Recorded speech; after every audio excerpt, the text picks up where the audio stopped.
So our adult religious education program right now involves the study of ethics. And as we're learning in that class, which meets on the second and third Sunday of every month and is meeting after coffee hour today, and you are welcome to join us, ethics are somewhat variable. I mean, I know we grew up with parents who told us what was right and wrong, and maybe a school system that tried to support the idea of what is right and wrong, and then maybe a church that told us what was right and what was wrong. But what's right and what's wrong, it turns out, is really a matter of a decision-making process that is determined by what your central value is. And it turns out the world is more complicated than our teachers and our Sunday school teachers and our teachers in class and our parents told us. Ethics are the branch of knowledge that deals with moral principles, that is, principles that govern a person's behavior or how a person or group of people conduct themselves. So what are moral principles? They're a person's or society's standard of behavior or beliefs concerning what is and is not acceptable for them to do. And I think most of you here are of an age that you can think back to your own youth, your own formative years, and you think, wow, things we thought were unacceptable then are happening every day now.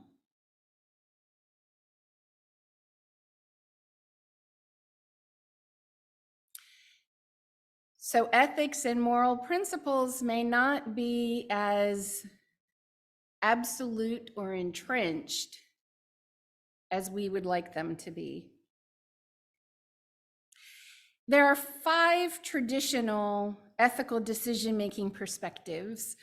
We are aware of most of them. Utilitarianism, you've heard of that probably. Universalism, human rights, justice, and ethical relativism. These are systems. These aren't the values within the systems necessarily, but these are systems anchored in a value. The following brief description of these 5 ethical perspectives were summarized by Dr. Gary H. Jones, a professor at Sadat Academy. He wrote this brief description that utilitarianism is a moral authority is determined by the consequences of the act. An action is judged as right or good depending upon its consequences. The ends of an action justify the means used to reach those goals. You've heard that. Do the ends justify the means? It's generally the greatest good for the greatest number, which is fine, unless, of course, you're in the lesser number. There's universalism, which places moral authority in the intention of the act to treat all people with respect. A person should choose to act if and only if he or she would be willing to have every person on earth in that same situation act exactly that same way. There are no exceptions or qualifications. Also, the action must respect all others and treat people as ends, not means to an end. Then there are human rights, which places the highest value in the individual and provides entitlements, usually such like right to life, liberty, health, dignity, and choice. And they're often, although not always, seen as being granted by God, or at least some authority figure. And individual human rights can override utilitarian principles. And then there's the justice system, where moral authority is determined by the extent that opportunities, wealth, and burdens are fairly distributed to all. The principle of justice deals with fairness and equality, benefits and opportunities, and burdens are to be shared equally. So you're familiar with our term social justice, right? We have discerned that in society, opportunities, benefits, and burdens are not equally distributed. Ethical relativism puts the moral authority in the individual or culture based on their own self-interest, customs, or religious principles. An act is morally right if it serves one's self-interest and needs. There are no universal standards or rules. You've heard the saying, when in Rome, do as Romans do. So what is morally right for one society or culture may not be perceived as right in another. So now we have these different ethical systems as a framework for our exploration of capitalism. Let's explore what capitalism is. It's an economic and political system in which a country's trade and industry are controlled by private owners for profit. Now that was, at one point in history, considered the antidote to the king owning everything, right? The serf system, or the government through some sort of individual authority owning everything and telling everyone what to do and not paying any attention to the needs of the general population. It's the profit motive that's the central value of capitalism.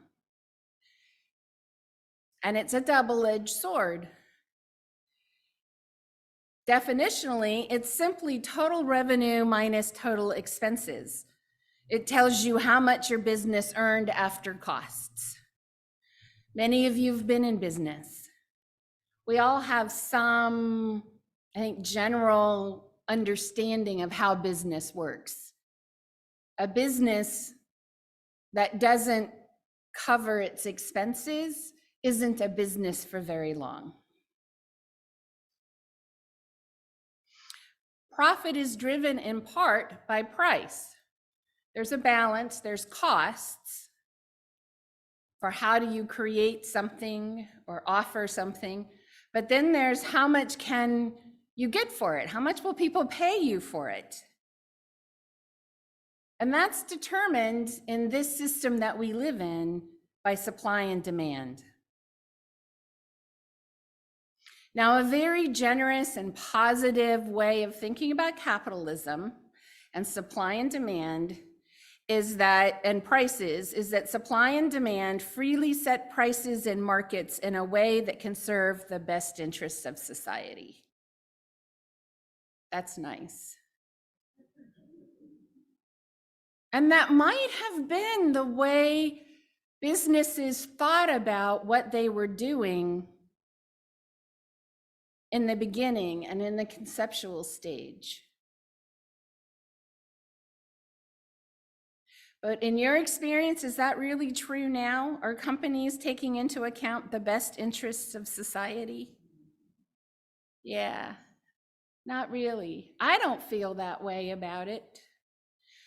Now, it is true that a business, to be a viable business, should be meeting the need of society in some way, right? People need shoes, so they're shoemakers, shoe manufacturers, shoe distributors, shoe retailers, right? There's a need for shoes. A whole series of businesses have organized themselves to provide us with shoes. So it's in the best interest of society generally for us to have shoes. But what happens right now in our culture when there aren't enough shoes? Now, I haven't seen that, but we've seen right now in our food supply things that are going scarce. But let's just do shoes for a moment. In the capitalist system we currently live in, If there aren't enough shoes to meet demand, we raise the price of shoes. So then who gets the shoes? People who have more financial resources and can pay the higher price. And there are other behaviors that change. Those of us who have 3 pairs of shoes just live with 3 pairs of shoes. Those like my mother and Imelda Marcus, who have like 30 or 40 or 50 shoes. I don't know what they do. Hopefully they stop buying. They just look at their mass assortment and say, okay, I'll wait a little while before I buy again. Now, let me ask you a question. And I know this is very simple, and there's some economists probably here or philosophers, or I'm probably offending a whole bunch of academic disciplines, and I apologize, but I'm a minister. So I want us to think about, what if instead of profit, compassion was the central value?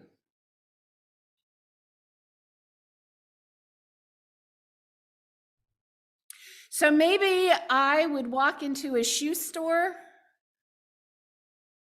and they would look at me and my pair of shoes. It looks actually, pretty good. Look, see my shoes?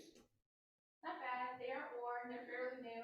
And they would say, my shoes are new, and they would say, for those of you who are,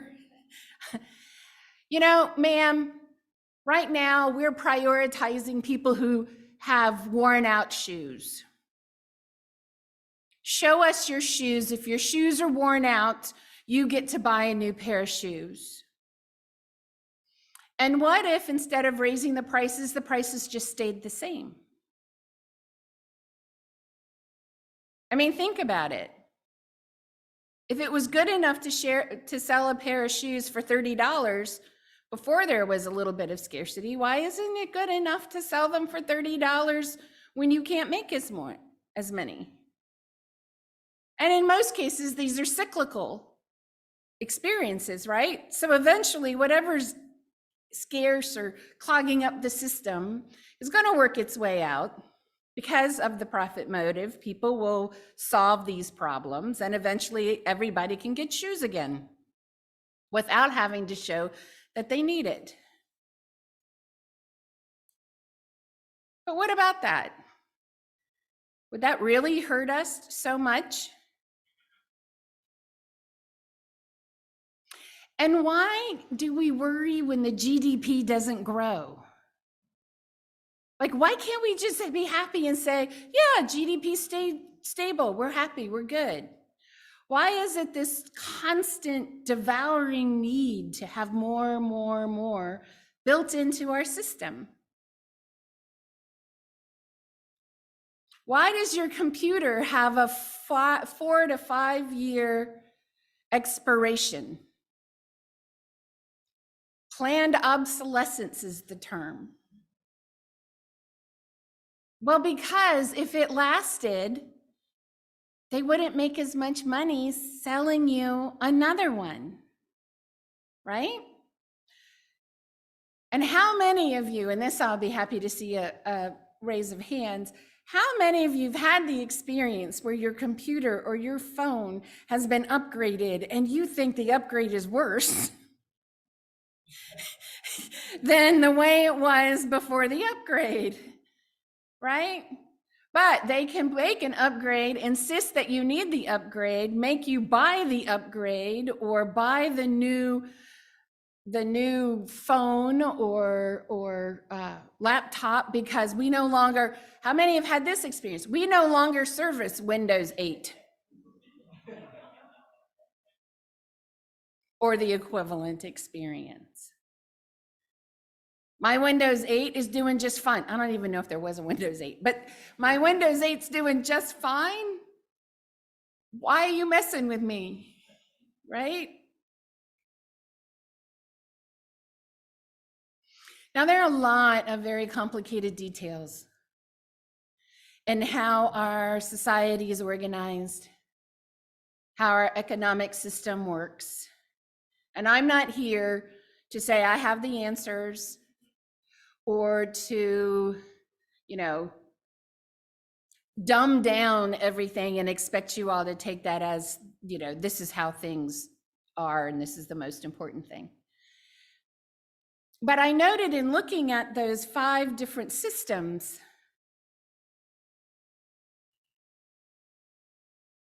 that we have a kind of combination of justice in some places, human rights and universalism. I mean, I could relate as a lawyer to a lot of these different systems being reflected in my legal practice.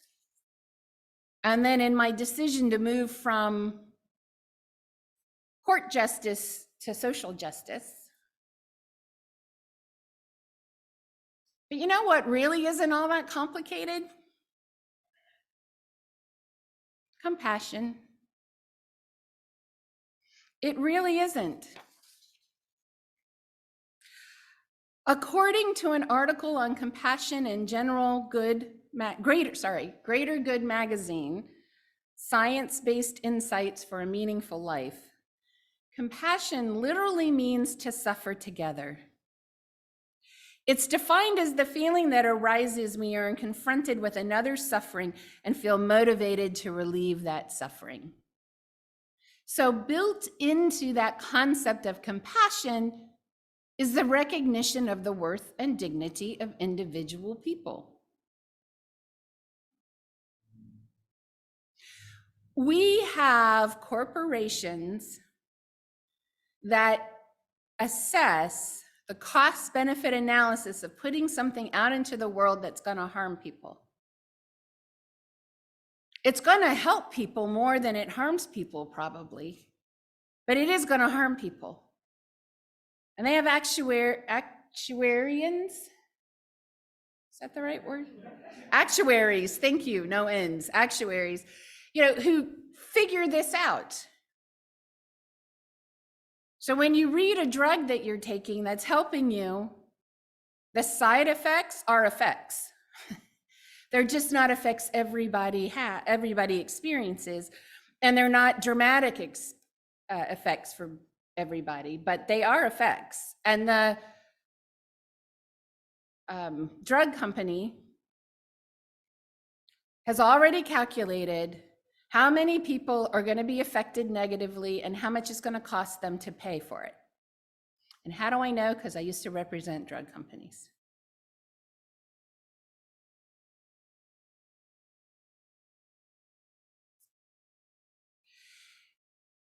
So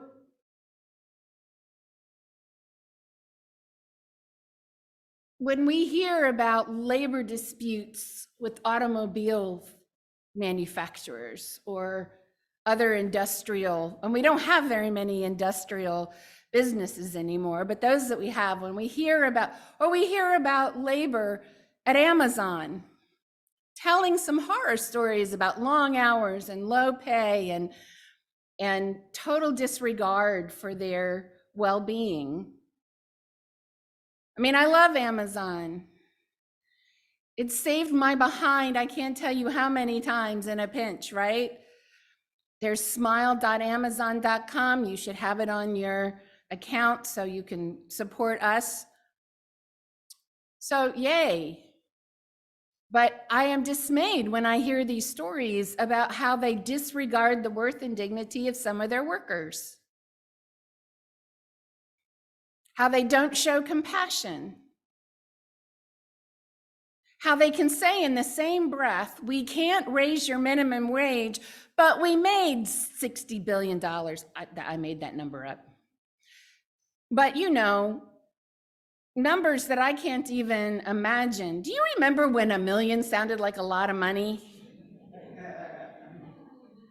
Right? I remember when the government's debt was just a matter of billions, like 1 or 2 or something, and that was like, oh my gosh, that's huge. Well, when it got into trillions, I'm just gone. I have no point of reference for that.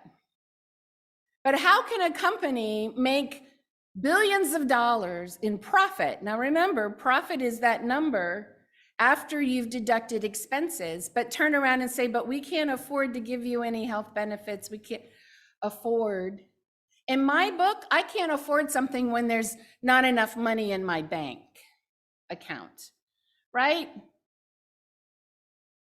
I don't know what afford means to them because they obviously have money in the bank. Now, I want to point out another, I'm just kind of like, these are thoughts that have been running around in my head, and they've been disturbing me a lot lately, given what's going on in Congress and things and such as that. And I have a slight bit of experience in a couple of industries. One is insurance. So insurance used to be mutual pretty much across the board. What that meant was you paid in, someone managed the money, you made a claim, you got your claim paid, and the fiduciary duty was to you. Now a health insurance company takes your money, pools it, makes money, does negotiate down some prices for treatment and things like that. And then when you make a claim, it works very hard to minimize that claim to the absolute only thing they've ever said that they could do. No more, no less. Too bad you have an exceptional circumstance. Too bad it's a new drug we haven't approved yet, though all doctors are prescribing it. Too bad. And their fiduciary duty is to their shareholders, not to you.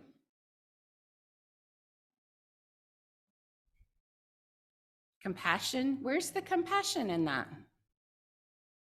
Where's the operating in the best interest of society in that?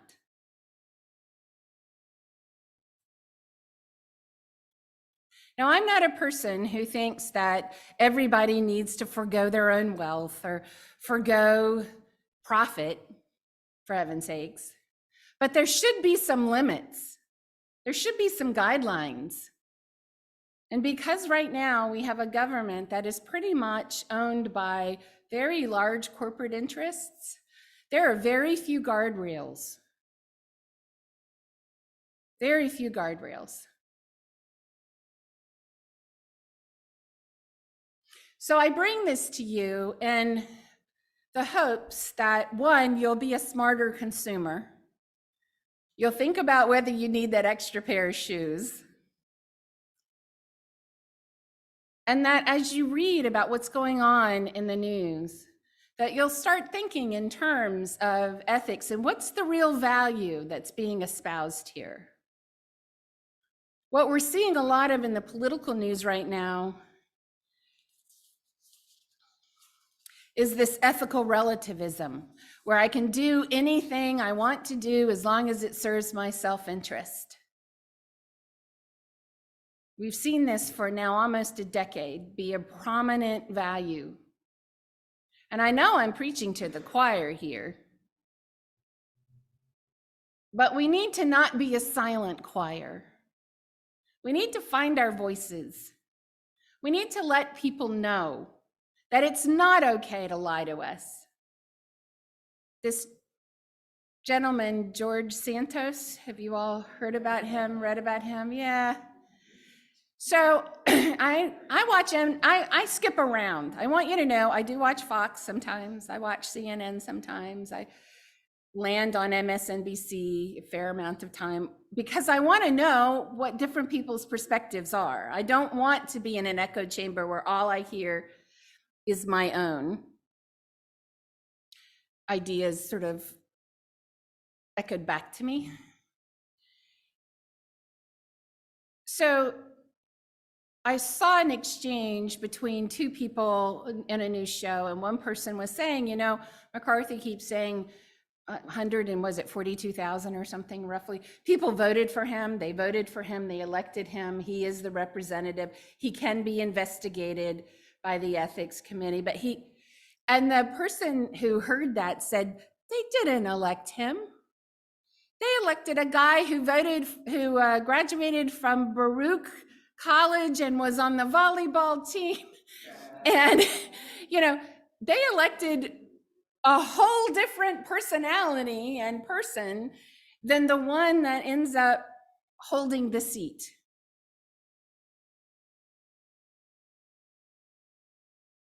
So it remains to be seen whether he's going to be held accountable or not. But it depends on us as we go along in our own situations to write the letters to the editor, to talk to our friends, to say, you know, this doesn't comport with my values. Does it comport with yours? Is our government reflecting your values? Are our elected people reflecting your values?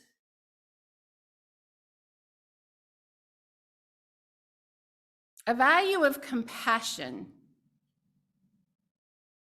would totally upend the way we do things right now. Is it the answer? Probably not. Are there unexpected consequences? There always are. And this is for you a mental exercise that at some point, I hope you'll be able to give voice to. And I hope you'll join us tomorrow when we march in the Martin Luther King Jr. Parade, and we support the idea that human beings are worthy and valuable, and that our systems of government and society really ought to do a better job of reflecting that. So I'll be there. I hope to see you there too.